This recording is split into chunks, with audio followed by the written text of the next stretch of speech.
As we're going to see next week, history is never simple. It's never that one thing after another.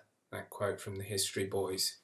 History is very complicated, not just in discovering the cause and effect of things, but in the position different historians take. We're going to see that the interpretations of the history of psychiatry are manifold.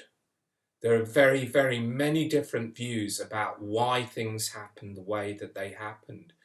But just to give you a bit of a flavour, I thought I'd put to you one of the #1 smackdowns in the historiography of psychiatry.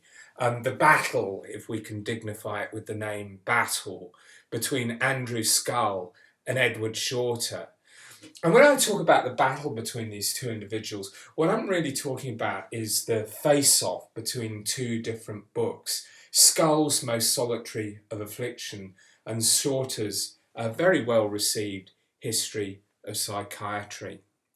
So let's have a look at the protagonists. Here's Andrew Scull, who's the distinguished professor at the Department of Sociology in the University of California, San Diego. Scull has an agenda, and it's an agenda that derives from his background in sociology and his fascination about social control. For him, through the ages, madness is a problem that requires social control. It requires society to contain it.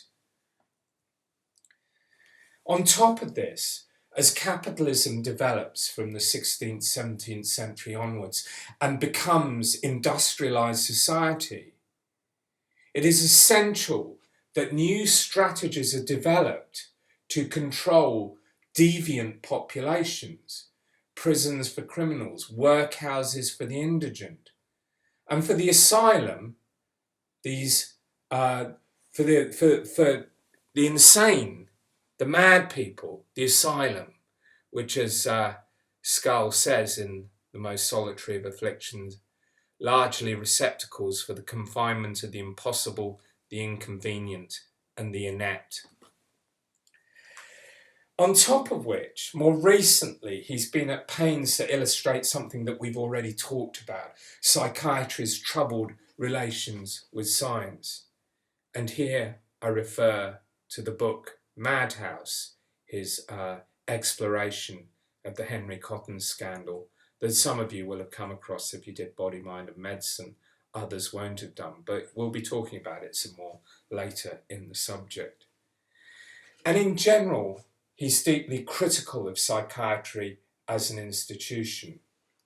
That's not to say that he is exactly anti-psychiatry in the sense that he doesn't believe that mental illness exists.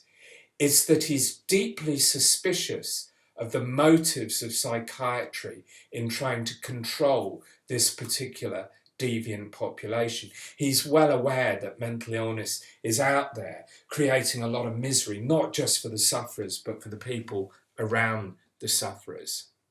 So the key ideas that inform him, as I've said, sociology, social control theories that derive from sociology, that look at the way that capitalism develops control over its populations, markets develop control over its populations, but also the way that professionalisation develops and is monitored and represents the interests of the particular group professionalising, represents their desire for upward social mobility, for a high degree of status.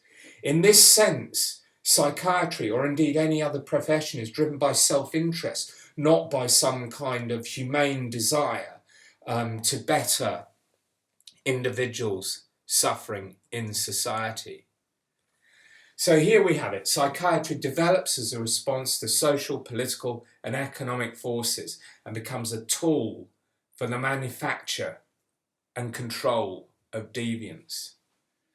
And again, I'll reiterate that he's not actually concerned about the reality or not of mental illness. At times he does seem sceptical about it, but he acknowledges the suffering.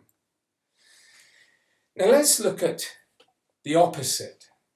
And if we're facing off these two ideas, these two books, it was Edward Shorter that really started the fight. You know, Scull had put his book out there, and Shorter's response to the kind of ideas that were being put forward in Scull's book, In the History of Psychiatry, basically poo-pooed those kind of social control theories. He was deeply disturbed by, in particular, Scull's fingering a psychiatrist for being basically people seeking higher status, not so interested in humanity. Well, what Shorter does is he produces what we would call a Whig history. Whig history is history that focuses on the notion of progress. Progress is all that matters, how we got to our current state of perfection. And this kind of perspective underlines Shorter's book. Now, Shorter himself is a bit mysterious, although we can find a little bit more of him tracking around YouTube at the moment. Certainly there's more of him this year than there was last year. He's the Hanna Professor of the History of Medicine in the Faculty of Medicine at the University of Toronto, but he's actually also cross-appointed as Professor of Psychiatry. Now, I don't know whether that means he's actually qualified in psychiatry. I mean, Edward Shorter has an incredibly long track record as a social historian, particularly a social historian of the family. At the moment, his website in psychiatry at the University of Toronto maintains that his therapeutic mission is to look at the clinical psychiatry through a golden oldies approach. What he's looking to do is try and revive old cures or therapies that might have been effective. And in the process, he's actually taking really quite a large pop at the Diagnostic and Statistical Manual of the American Psychiatric Association, which is going to be one of the principal agents in this subject. In terms of the wider history of Shorter's writing, this is actually a bit of a turn towards something that I wouldn't expect, but I'll try and say something about that at the end of this module. So, in his History of Psychiatry, published in 1997, he maintains that whenever psychiatry has strayed from the path of biology, it has gone seriously wrong. Bad things happen. Psychiatry is principally shaped by its relationship with science, not with market forces, not with capitalism, not with the desire for status from the psychiatrists themselves. And when social forces do impinge on psychiatry, then it's usually to the detriment of the project as a whole.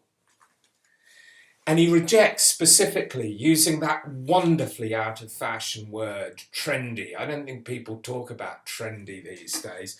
He rejects the trendy, that's his words, not mine, explanations of Scull, Foucault and the others. People he calls zealot researchers, researchers with a political agenda to undermine the humanity and the biologically sound science of psychiatry.